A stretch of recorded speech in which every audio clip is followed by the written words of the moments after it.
joined by I'm joined by Ilana Gross Robbins. I'm Rich Fernandez. Welcome to our seminar on transforming conflict. Wanted to tell you just a little bit, perhaps, about my background. I'll ask Ilana to share about hers.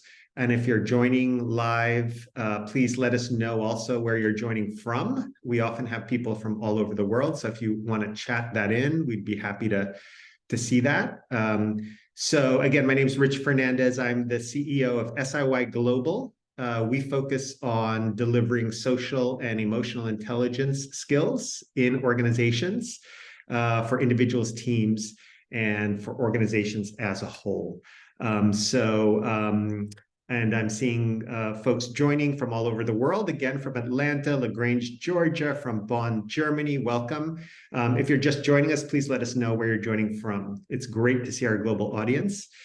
So like I was saying, we are an organization. We operate in over 60 countries around the world, teaching social emotional intelligence skills in organizations to individuals, teams, and leaders.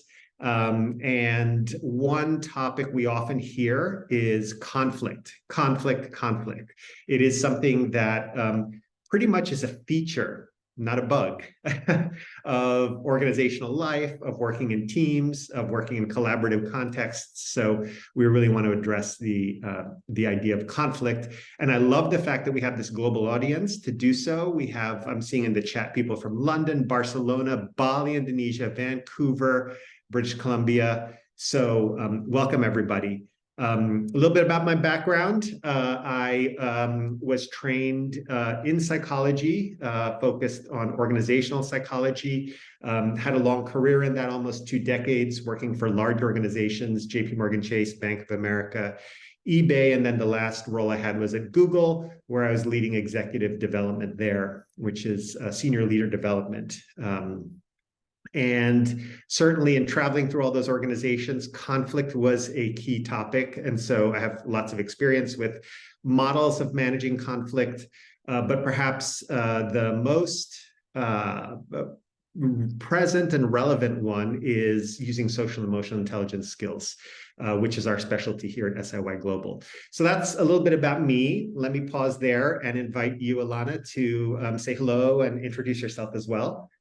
Thank you so much, Rich. Hello, everyone. So excited to be here with all of you.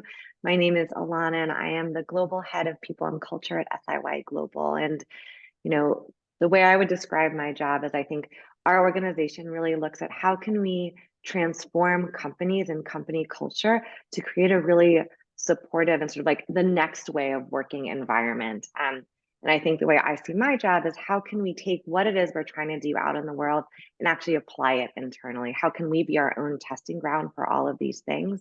And so I'm really excited for this topic today. I think that, we definitely deal with conflict internally. It's, as Rich said, it's a feature, not a bug. I think conflict is just a part of life and a really important part of life, and having open communication and conversation.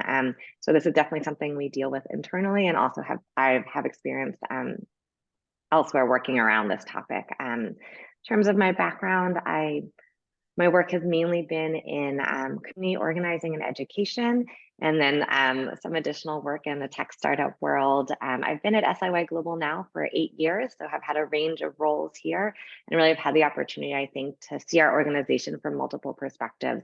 That's something I always try to bring to the work that we're doing here. So again, just so excited to be here with you and talking about this topic. Maybe Rich, I'll get started with a question to you, if that's all right. Absolutely. And as we go through this also, I'll invite anyone who's participating here, send in your questions or your comments via chat or via the Q&A button there on Zoom. So yeah, let's get into it, Ilana. Happy conversation. And actually, before I do that, just a quick side note, if anyone has any problems or tech problems, you can chat directly to Grace or Carlin. You'll see they're listed there, their name and then a dash, and SIY Global. They're here to support and help us. So any questions sort of on the more technical side, please feel free to reach out to them. So I think my first question, I think for us, emotional intelligence is really a cornerstone of what we do and what we're trying to bring out into the world. And I think a lot of times for people, they think, emotional intelligence means being nice at all times. And I think that's really a misconception out there. And so I would love to hear from you, a little bit about that. How is emotional intelligence, sort of this this misconception around emotional intelligence as niceness, and also how can emotional intelligence really support, with that framework, how can emotional intelligence really support us to have difficult conversations?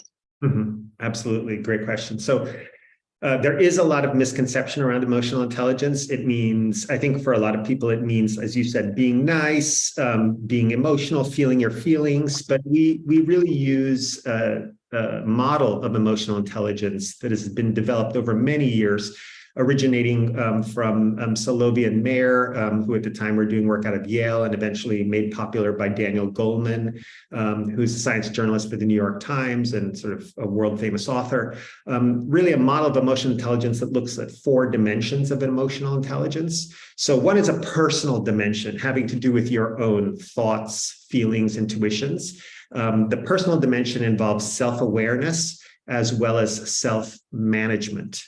So those are directed at you yourself.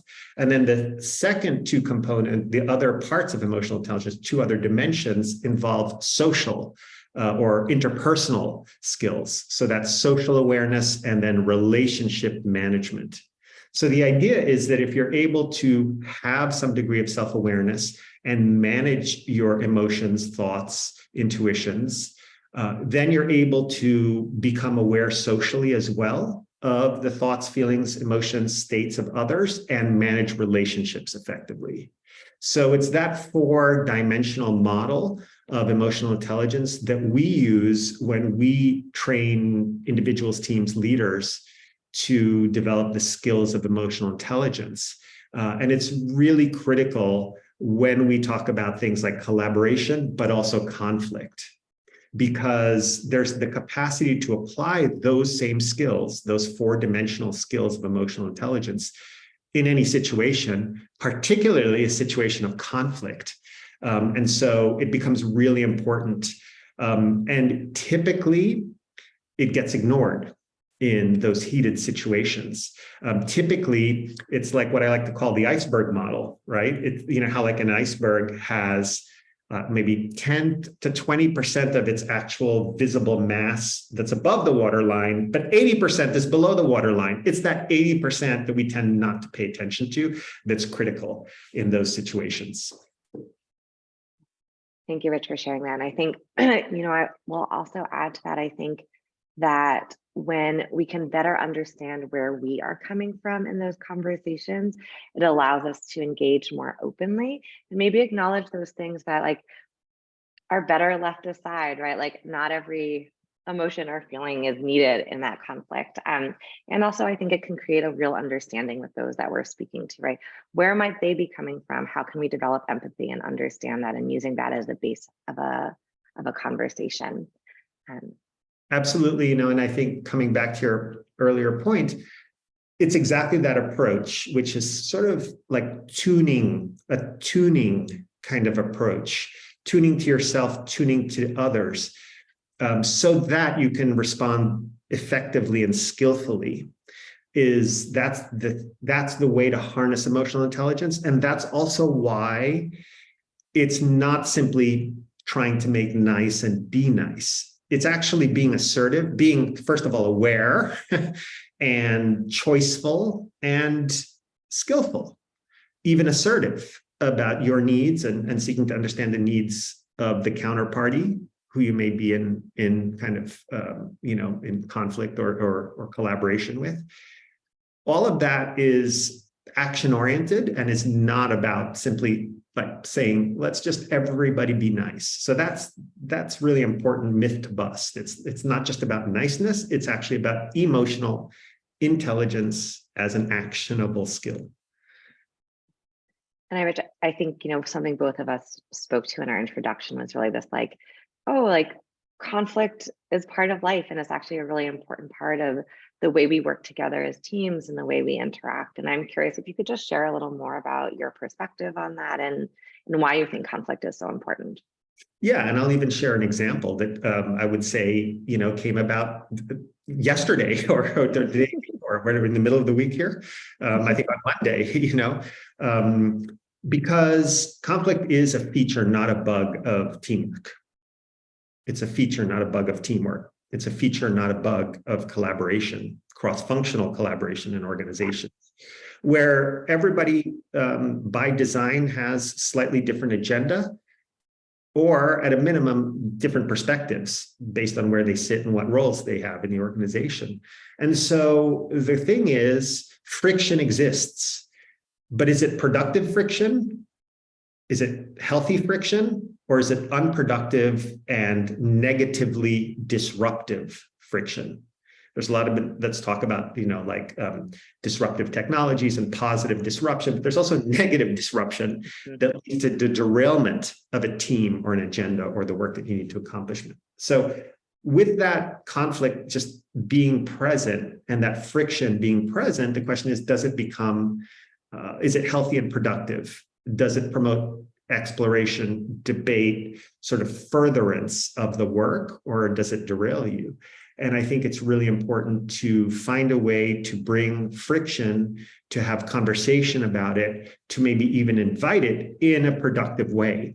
So I'll, again, rather than talk abstractly, I'll talk about an example. In our leadership team here, we've been having a lot of debates about how to best align the organization and our structure with some of the emerging business opportunities that we have.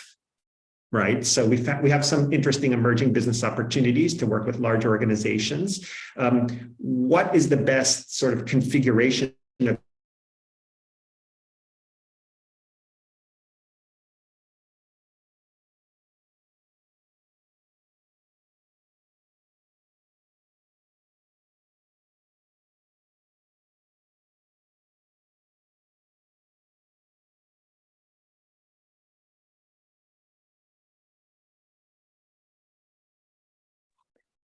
it looks like I bounced off of the Zoom call for some reason. Is that true? Same thing happened to me.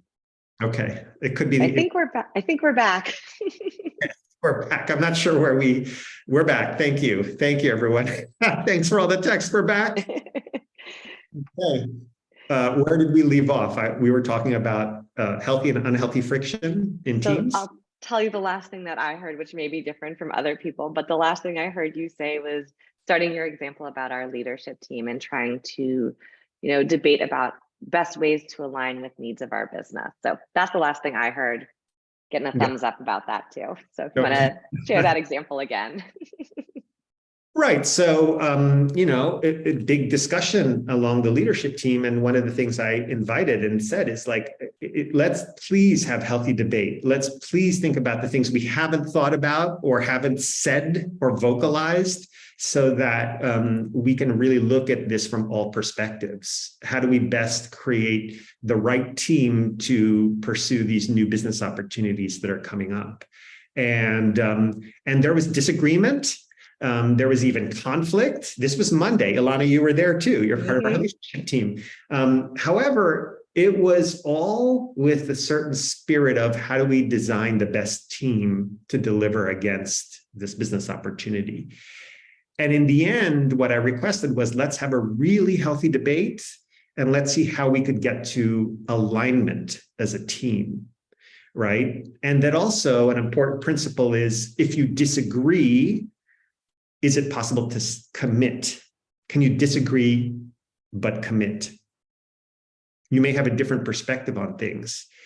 And the debate turned out that there was logic on every side of it. So everybody, even people had conflicting positions. There was a good reason that these folks had this position and these folks had this position. There was logic to it. But we had to kind of come to a place where we were aligned. And I think there's still probably some disagreement, but a willingness to commit at least to what we had decided as a group. So I think that's an example of healthy friction. I think you've been here in the past, Ilana, too, because you've been here actually longer than I have.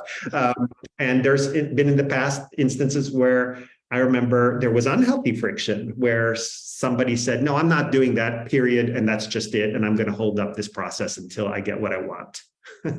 That's an example of unhealthy friction. So really important to sort of distinguish and work towards the healthy or productive friction. Yeah, and I think it's a great example of healthy friction. Maybe I'll talk about a few things that I saw in there that I think really helped it to be healthy friction and conflict. And I think one thing is, right, we are each coming from our own perspective. Like our aperture is limited. And I think by inviting in different perspectives, there's the ability for us to actually come to better conclusions, right? We're looking at more information and new ways of thinking. And I think for myself, something I oftentimes think is like, yes, prove me wrong, right? Like what I don't know everything. Like there's so much that I don't know. Like help me see what I don't know so that I can expand my vision and make a better decision for myself and also for the organization. And I think, I think in order to do that, you need to be able to create a space where people feel comfortable voicing dissent, which I think is something that you did really well here, Rich. And I also think, you spoke about that importance of like disagree and commit. And I think sometimes if people don't feel like they've had the opportunity to have their say, then it's hard for them to commit, right? Like they're a little bitter about it, or like, oh, like I don't agree, and like you didn't even listen to me. Like I think that as leaders, it's really important to create space where people feel truly listened to and be like, thank you so much for, right, comfortable sharing, truly listened to, and then from there being able to say, okay, you heard everything that was said, and whether this was the decision I would have made or not, like you made that decision and I'm here for it. And I think that's how you can really facilitate that disagree and commit model that you spoke to. Absolutely. And I would also then be remiss and probably not give the full picture if I did give a little bit more of sort of the context of this, which is it required also some relationship management.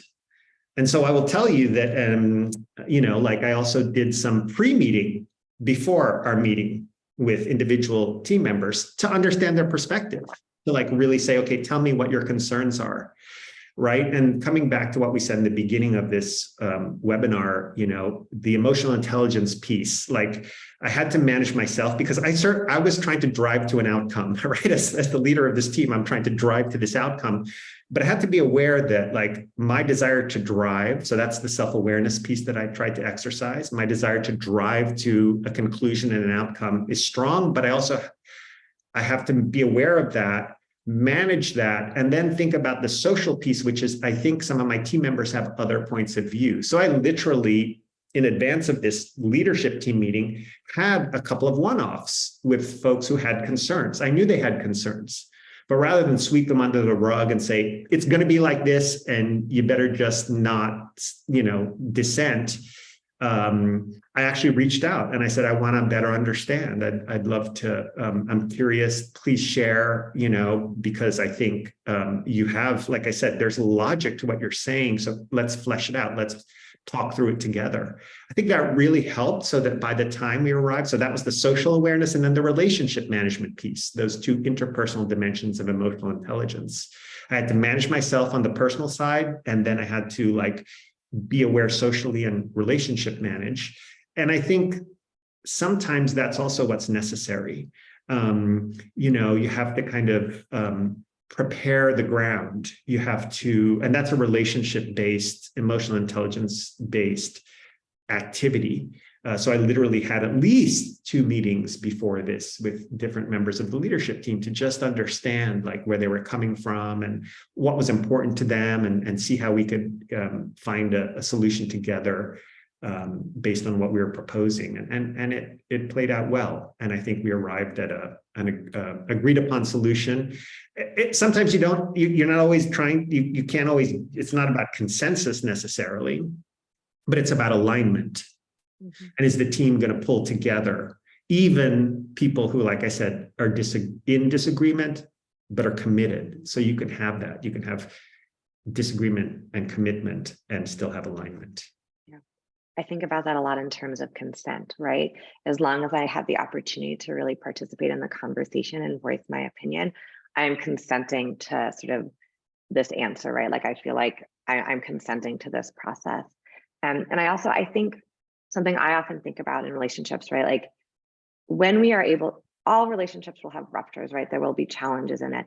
But if we can repair them, then it helps to create psychological safety. So I feel comfortable next time disagreeing, because I think like at the heart of this is really, for me, these questions of psychological safety and belonging. And how do we create that? And I think emotional intelligence is incredibly important to that. But like in order to create that type of environment, oftentimes, right, it's like we disagree, and like, you're not fired, like you're not thrown out. It's not like I won't listen to you anymore. It's actually about creating this cycle of trust. And so then next time I feel more comfortable sharing my opinion when I do disagree. And I think I can share an example. Like, I think this is particularly important in organizations where there are hierarchies, right? Like, you are the CEO and people report to you, and you make decisions about people's work and livelihood and perspective. And I think that that can sometimes make it more challenging to have that voice of dissent or share in a conflict. And so the more that you can have those powerful repair cycles, like truly listening and helping people feel heard, and then any of those repairs that are needed with those ruptures, the more people will feel comfortable sharing. And as an example, I had a direct report for a while, and we had a number of real conflicts with each other. And I think that we actually had probably one of the best relationships I've ever had with a direct report, because we'd have challenges. And then, this is one of the tools that I think is most important. We would take a pause, right? Things can get heated. Take that pause. Let's come back to this tomorrow. I actually need 5 minutes. I think in our organization, we'll also often do sort of a moment of meditation or sort of an actual pause together, and then come back and have a conversation about what happened. And the more this direct report and I did this, the more we felt comfortable disagreeing, and we knew that the relationship could survive that. And I think that really created a sense of psychological safety and the ability for her to feel belonging and share from an honest and open place. Absolutely, Ilana. I think psychological safety in that example is sort of foundational. I mean, and it's actually something we teach. We'll tell you about later, we have a program on effective teaming, and psychological safety is sort of the first foundation you build, which leads to trust, which leads to inclusion and belonging. We have a cute acronym for that. We call it the BITS model: belonging, inclusion, trust, and safety. It's in our program, but I think that is a clear example of harnessing the power of psychological safety, creating psychological safety to engender trust. And I think that's really important, because where there's friction and disagreement, and I see a nice question here in chat from one of our wonderful certified teachers, Carlin. I think it's separating disagreement about content from the friction, the social friction, the relationship. That's important. Yes, I agree with that. And I think in some ways, that's what you're talking about, creating that safety so that you can talk about maybe disagreements, but maintain a kind of quality of relationship that allows for that very conversation to take place. Earlier I talked about like this iceberg model, right? Where the 20% that's above the surface. Now, and credit where credit is due, we derived this from the Harvard Negotiation Project, who have a model about difficult conversations that talks about the different levels of a difficult conversation. So for us, that's how we sort of had this idea that it's kind of like an iceberg, the below the waterline part of it. The above the waterline part of a difficult conversation, conflict, is the content. Like, that's a difficult part. This is what it is. This is what is being said. This is the fact. But that's above the waterline. What's below the waterline is the second level, which is really, what you or the other person feel. And then finally, really, the level below that is what you and the other person care about. So content, feelings, and then finally what you care about in that conversation. So being able to tune to that, like you did, I think is really critical, and really gets to the heart of everything that shows up when there's conflict or difficulty. Yeah. Rich, I'm sure there are people on the call who are dealing with conflict in their work right now. Do you have any recommendations or tools for them? Yeah, well, a few of them I've already mentioned, but I'm going to reiterate, and then I'll offer one other model. So first of all, emotional intelligence. Pretty much any situation you encounter, especially the heated and difficult ones, especially the ones where there's conflict, the prescription is emotional intelligence. Why? It's because you first have to be aware and manage yourself. So you can show up extremely reactive to this conversation, or you can choose to be responsive. And being responsive versus reactive is a critical distinction. And in order to be responsive, in order to like be able to really understand where your position is and how you're willing to work with another person on their conflicting position, it requires, again, self-awareness. Hey, this is what I'm thinking, feeling, and I'm about to say. Self-management, so that you can choose whether or not you should say that thing.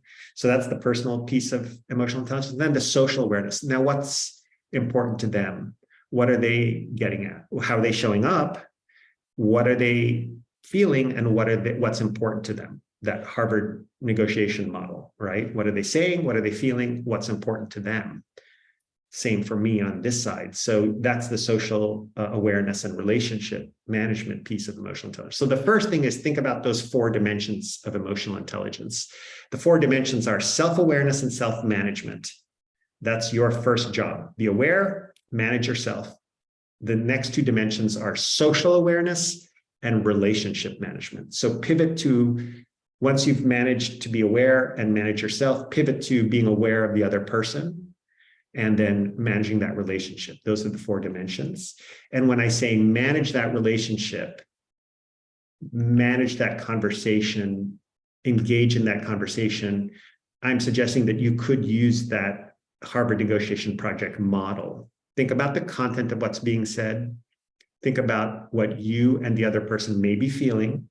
Usually in instances of conflict, it's anger or some sort of very powerful, usually negative emotion. But that's just the feeling level, because there's a deeper level, which is, so what do they care about? And so my suggestion to your point, Ilana, about what could be a useful tool for people, it's those 2 tools: emotional intelligence, apply the skills, the skills related to those 4 dimensions, and then apply this sort of iceberg model of difficult conversations. What's the content? What's the feeling? What's the meaning or the thing that's important for both you and the other person? And if you can get to that 3rd level and move from there, you can resolve conflict. Let me give a really, really, really concrete example, a very charged and conflicted example of navigating conflict that happened to me my first month here, working in this role of CEO. So we had a partner come in who we did some work with at some point. And of course, I'll keep it confidential and anonymous, but I'll just give you the broad sketch of the details. But we had someone come in who basically said, we don't feel like you've delivered what we agreed to, and we're going to sue you for a lot of money because your team didn't do what they promised. And, clearly there's issues there, and kind of went on a whole tirade that was rather charged and angry. Talk about negative emotions right here in this very office that you see me in. Like, I invited this person. I said, let's talk about what's going on. This is what they opened up with. So clearly a situation of like intense, I would call it intense conflict, because it was a large figure that they were threatening to sue us for legally.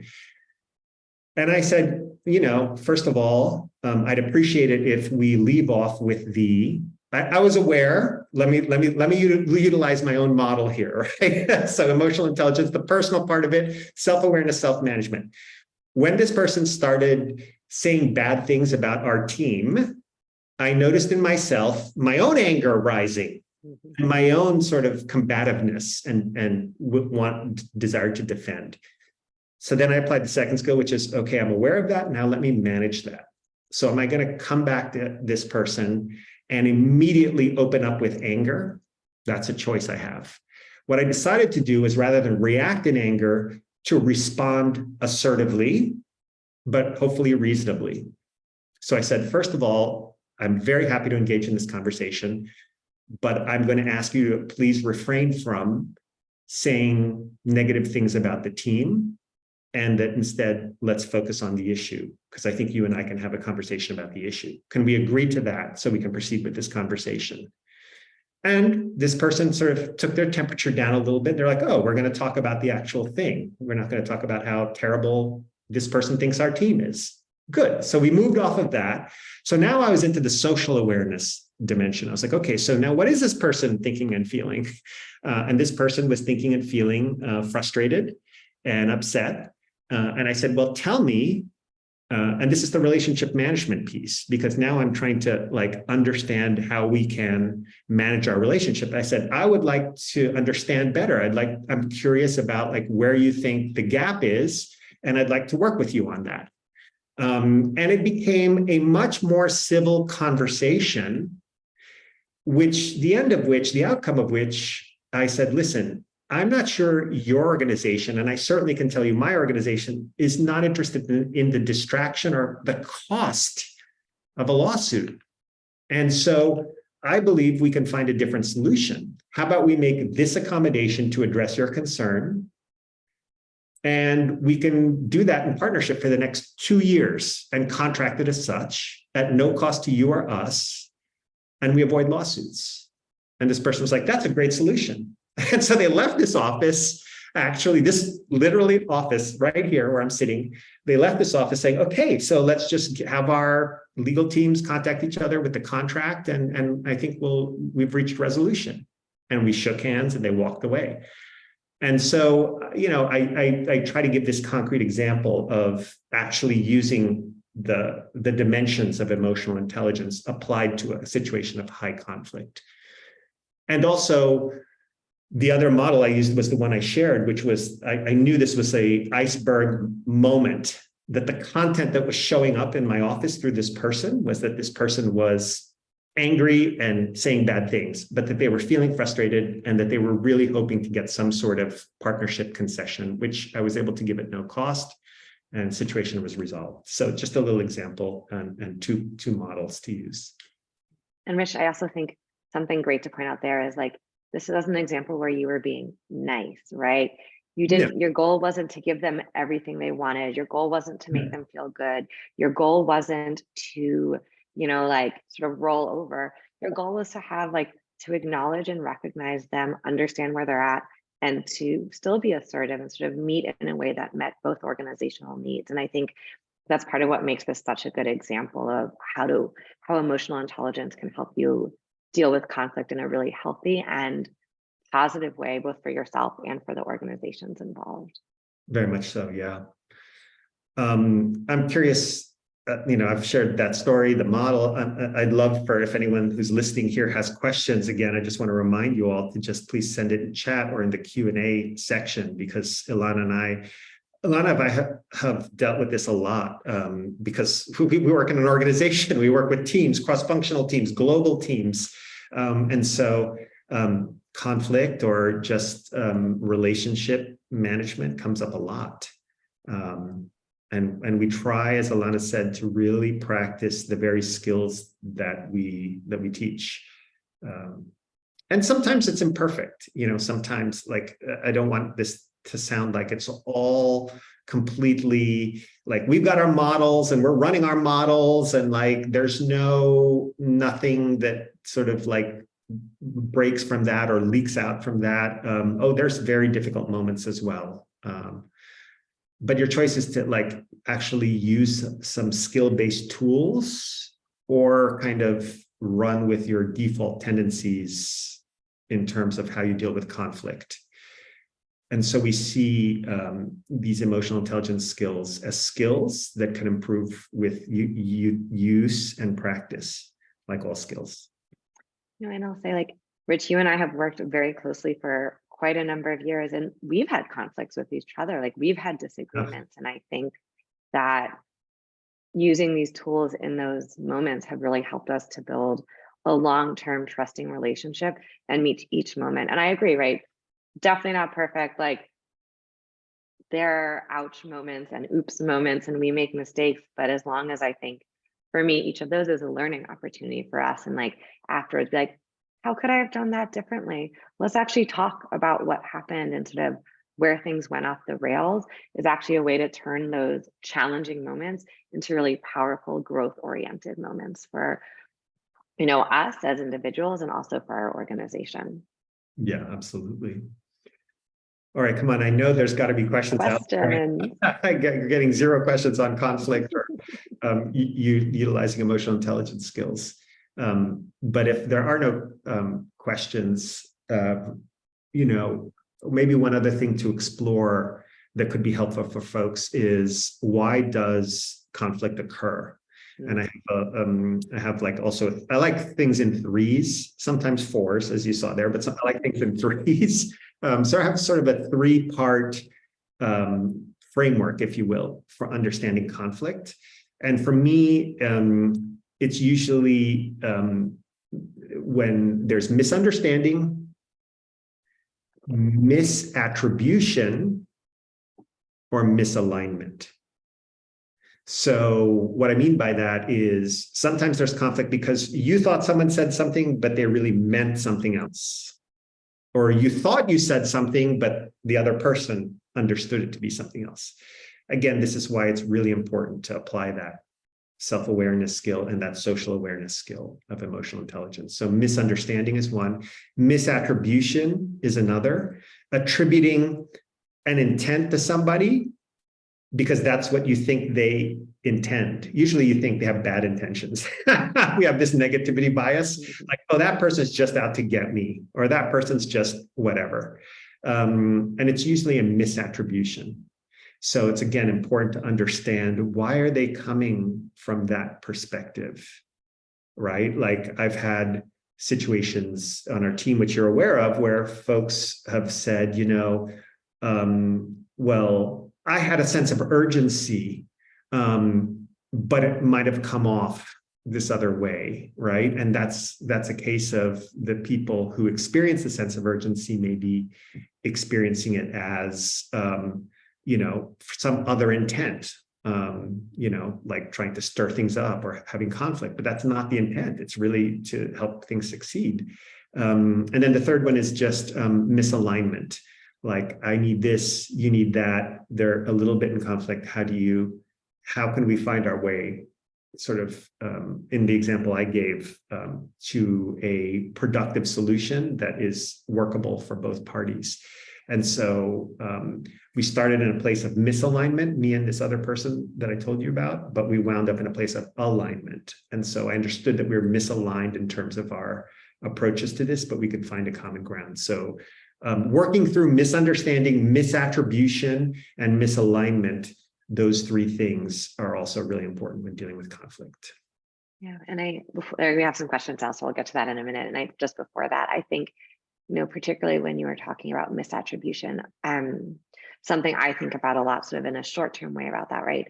We judge ourselves by our intent, and we most often judge other people by their impact. And so how am I looking at, how can I notice when I am doing that, and become aware of my own impact, and also what might be other people's intent, and try to find a balance in that.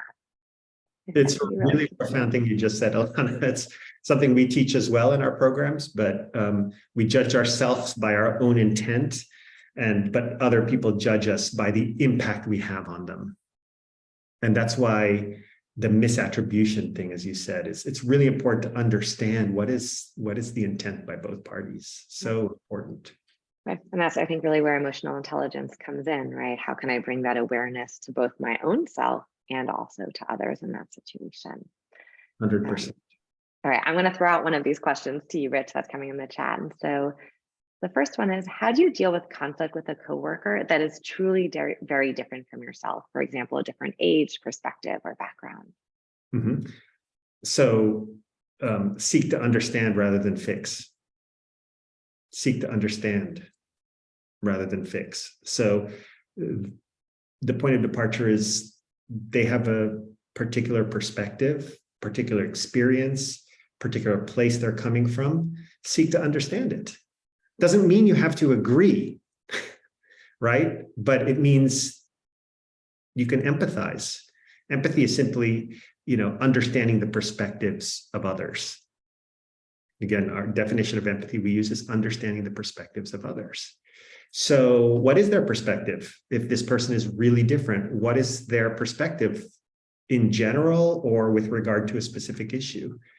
Hear them out, seek them out. So seeking to understand goes a long way. Think about it. If somebody asks you, can you just tell me more of what you think about that? I'm curious. Like, most people are not going to be highly reactive to that. Like, what's your problem? Why are you asking me about? It's actually kind of like an invitation. It's actually a gesture or a bid for relationship and connection. And so what I would say is, seek to understand rather than fix.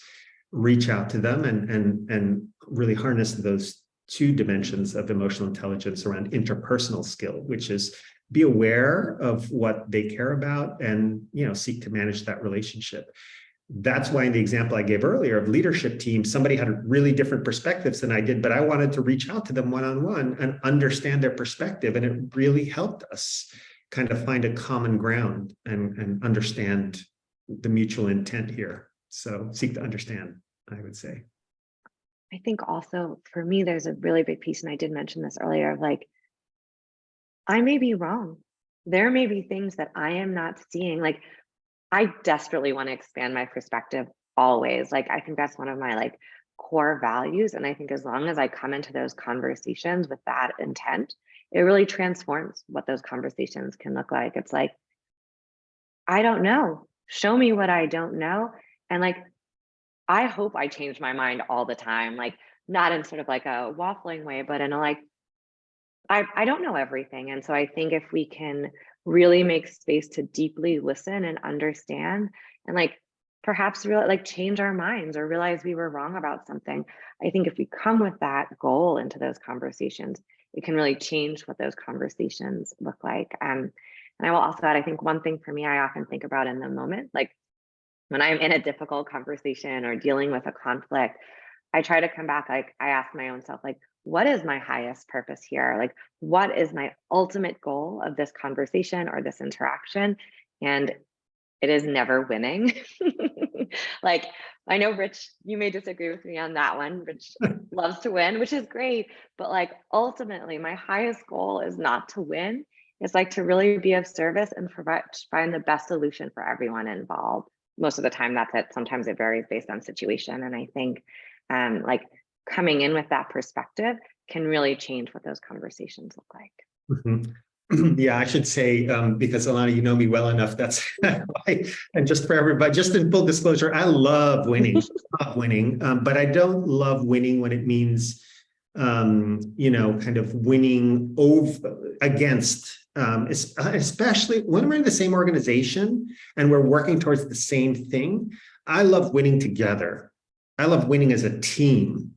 I really love that, like, because otherwise it just sets up when you're just a competitive lone operator. It does not set up a good dynamic. It goes against everything we just said. You're not seeking to understand. You're not even seeking to care. All you're caring about is winning for yourself. And that for me has no real place in leadership, honestly. I think it's about how do we win together. It's okay to want to win. It's okay to want to succeed. It's okay to want to, in other words, like achieve the mission and fulfill the intent that you have for the work that you do. That's what motivates me every day. We could call it winning, but really it's about fulfillment. It's about fulfillment of the intent and the mission and the meaning of what we're all trying to do here. And I trust that every team member has that same intent. They just might come at it from different perspectives. So knowing that, I want us all to win together. Win is a funny word, but again, I will say to fulfill, what we're here to do together. Yeah, I'm gonna ask another question, but I just want to say, I feel like this is a great example where you and I have a different perspective, particularly on like the word win, and we're still able to engage in really healthy conversation about it, right? And like deal with things together, even though when Rich first started, he said something about winning, and I was like, oh God, like, no, but we worked on it and we understand each other now. So I just like to give us, anyway, personally good example between the two of us. And I really think it's on our team too. We some of the like most sort of quiet and like you unassuming folks will, when we have offsites, we'll do sort of like board games or trivia games, and oh boy, you get to see who really has got that juice for games. That is always fun. The spirit of kind of like having fun together. So there's a togetherness piece of it. All right, another question. So I love your motto, seek to understand rather than to fix. How do you do that while you as a leader have strong opinions yourself, which you want to drive forward? And how do you keep in check your own desires, wishes, etc.? strong opinions held loosely? How do you expand your capacity to understand? Interested if you have any tools for that. So quite a question. That is a great question. For years, a couple of decades at least, one of my answers has been meditation helps. It does. So I practice this skill of simply being aware pretty much every day. I have a regular meditation practice. And it really does help me have a window into my own mental and emotional processes.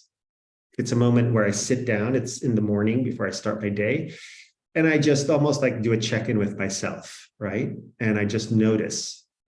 And that act of noticing, of being an observer to my own experience, that's sort of like my workout. Mentally and emotionally, so that when I'm in the field of play, which is, the work day, and these things come up, I'm able to kind of take that, what I call a step back process, one step back, observe, notice, and then be choiceful about my responses. So that's one way I seek to understand. That's why earlier I said, you have to start with your emotional intelligence skills, self-awareness and self-management. The personal management skills as a leader are your point of departure in seeking to understand. Because if you're so overwhelmed by your own thoughts and emotions about something, you're not going to have the space to seek to understand another. And so you can still, and again, to Ilana's very first point, this doesn't mean making nice and pushing aside your needs, feelings, thoughts, and opinions, because the other thing I do often have is strong opinions about things, but I'm willing to listen. And I'm also willing to modify those opinions if I really understand that there's something else that I'm not seeing. The other thing I do when I seek to understand is I like to talk to a lot of people before especially making important decisions, right? And again, this isn't about waffling or being not firm about things. It's about really being curious, because I can't think of everything. I can't see every single angle. And I actually trust my team. Ilana, in our relationship, you've said to me, Rich, I really think it's the other way. And I said to you, can we explore it? Can you tell me why? You did.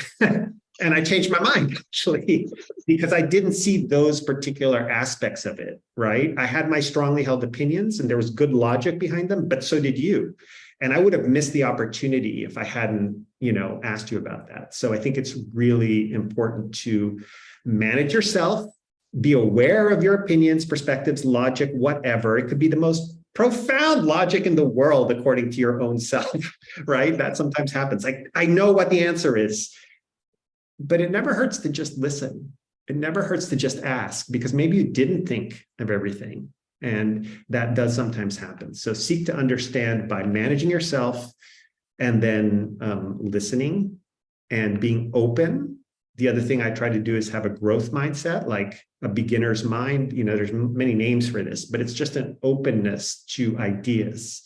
As a leader, it's really important to do that. Even if you think you know the answer, you can just continue to, until the point where you have to make your decision and take action. So those are some ideas.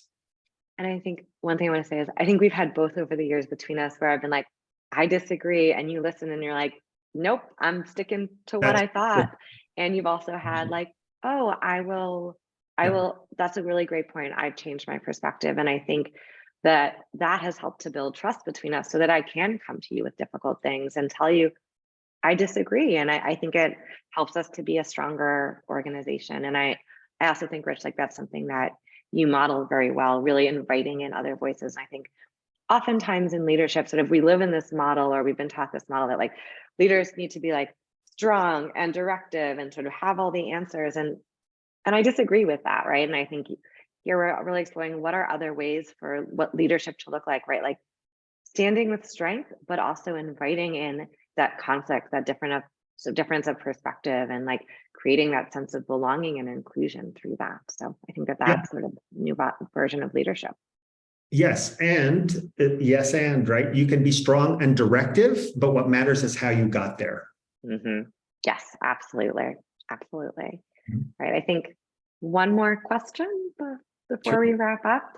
Um, I really like this one, something I think about a lot. So, how do these models change in application when it comes to facilitating a group, such as a team meeting when conflict arises? And especially when it comes to varying roles and hierarchies at play, for example, CEO, director, manager, individual contributors all involved. Yeah, great question. I think the key to this question is when facilitating a group.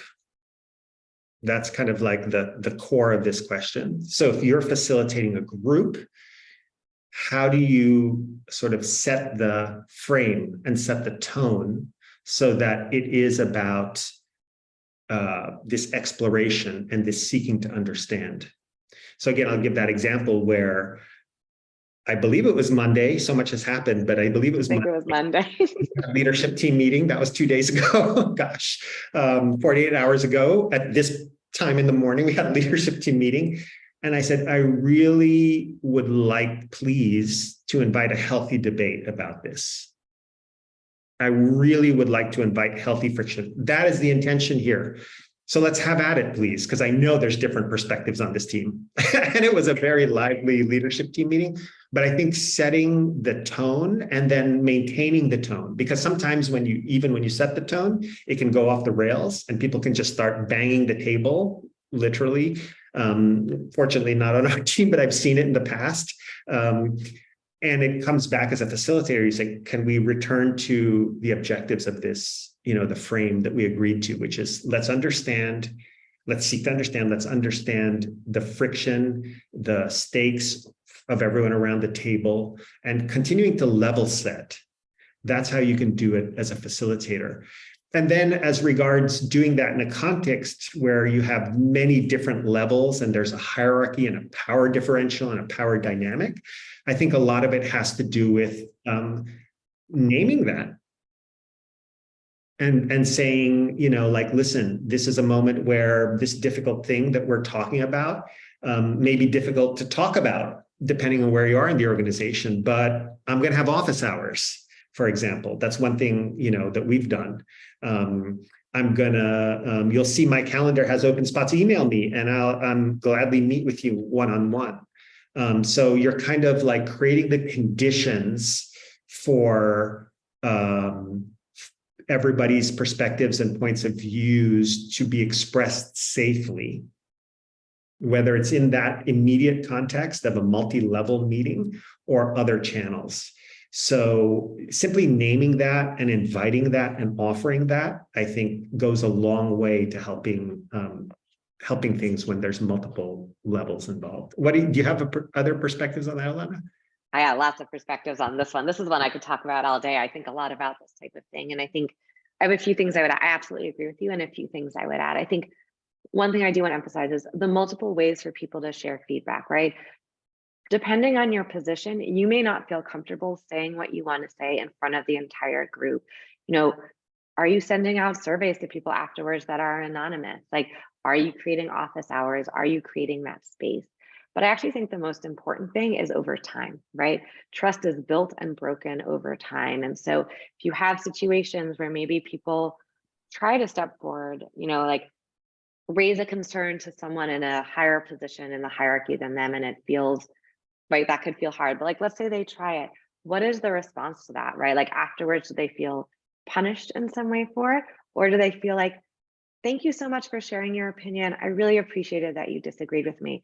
And so I think that your response as a leader is so important in those moments, and what will happen over time, because we build and break trust that way. And so, it's not that one meeting, it's every single meeting that went before it. And so like, how can you show up in that moment to say, thank you, even if you disagree, like, yeah, thank you for sharing. And I think sometimes in positions of leadership, it is so important to like really invite that conflict in. And I think it's one thing to say like, yeah, because I've worked in places where they're like, I invite healthy debate. And then you try to bring in a question and they're like, shut down. It feels hard in some way, like punished for it. And so how do you like build that up over time?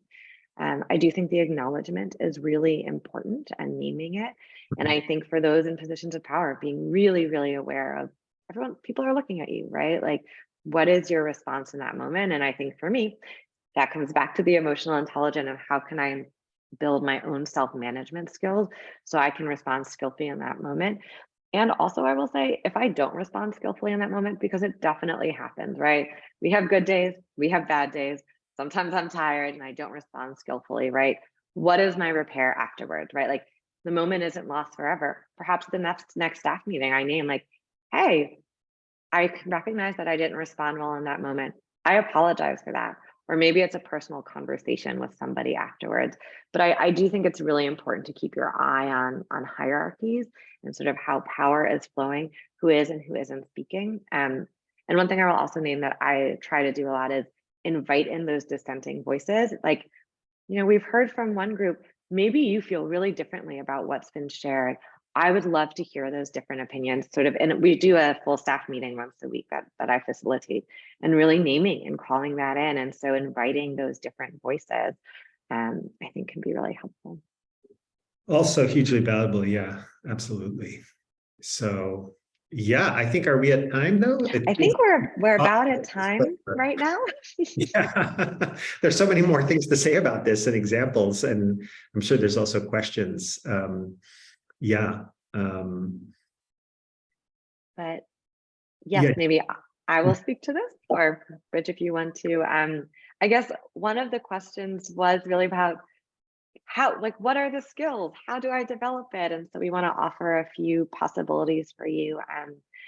We do live programming that I think is really powerful and is rooted in many of these models that we shared. And I think we have everyone on staff attend these programs and really try to actually like use what we teach within our organization, which is my favorite thing about working here. But coming up, we have a program about effective teaming, which goes deeper into some of the models that Rich was talking about today. Then also Search Inside Yourself, which is our core program that teaches those 4 dimensions of emotional intelligence. We're offering a 50% discount. If you're interested in attending effective teaming, you can sign up on our website. And we are also doing these asynchronistic micro courses, and we are giving them away for free at the moment. So you can go ahead and sign up to experience them. And these are all really about, I think the micro courses we have at the moment are all really about teaming and working together as a team, and go into some of these questions we have. Rich, anything else you want to add about that? Just stay in touch with us. You can always connect through us here, info@SIY Global. We are always trying to offer things that are useful, especially in working situations. All of them tend to focus on neuroscience-based approaches to social and emotional intelligence. So they're really good if you're an individual contributor, if you're working in a team, if you're a leader. And if you just have questions, want to know more about our organization, you can always find us here. And I know you're all calling in from many time zones all over the world. So, I thank you for joining us. Yeah. Thank you so much. And thank you for your questions. And yeah, I would say this is the stuff, like, I love this stuff. I think about it all the time and invite questions or comments later. I'm always learning and very invested. Yeah, stay in touch, please. It's great to have you with us today. Thank you so much.